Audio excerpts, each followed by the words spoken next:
রংপুরে মবের বিরুদ্ধে সেনাবাহিনীর কঠোর অবস্থানের মুখে নিজেদের ভুল অনুধাবন করল রাজনৈতিক দলগুলো।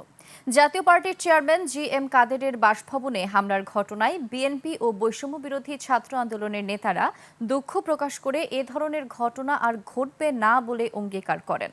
তবে বৈষম্য বিরোধীদের উপর হামলার বিচারও দাবি করেন তারা।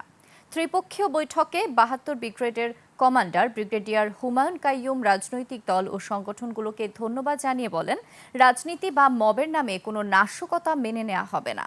রংপুর প্রতিনিধি লিয়াকত আলী বাদরের তথ্যচিত্রে দেখুন ডেস্ক রিপোর্ট। সানবিট সব দিবে সামাল। সানবিট ম্যাজিক প্রেস ডিশওয়াশিং এর মাথা ঘোরানো সলিউশন।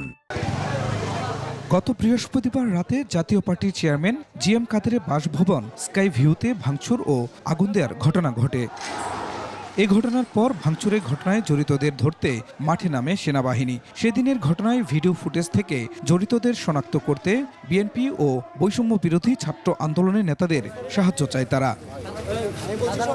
স্থানীয় বিএনপি ও বৈষম্য বিরোধী ছাত্র আন্দোলনের নেতারাও সেনাবাহিনীকে সহযোগিতার কথা জানান। পরে হামলার ঘটনায় জড়িতদের নিয়ে রোববার রাতে সেনাবাহিনীর কার্যালয়ে যান বিএনপি ও বৈষম্য বিরোধী ছাত্র আন্দোলনের নেতারা।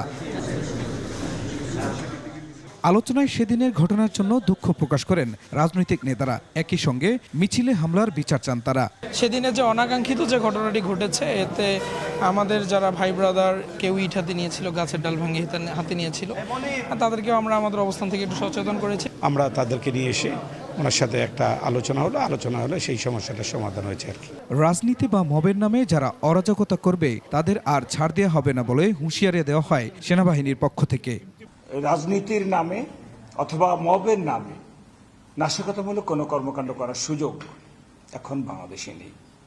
এটা কাইন্ডলি আপনারা আপনাদের যারা সাথে আপনাদের সঙ্গে আছে সবার কাছে বার্তাটা পৌঁছে দেবেন। আমরা চাই আপনারা যারা এগুলো করে তাদেরকে চিহ্নিত করে আমাদেরকে সাহায্য করেন। আমরা তাদের বিরুদ্ধে কঠোর ব্যবস্থা নেব। আইন শৃঙ্খলা পরিস্থিতি ঠিক রাখতে সবার সহযোগিতাও চায় সেনাবাহিনী। খুরশিদ আলম, ডেস্ক রিপোর্ট, ২১শে টেলিভিশন।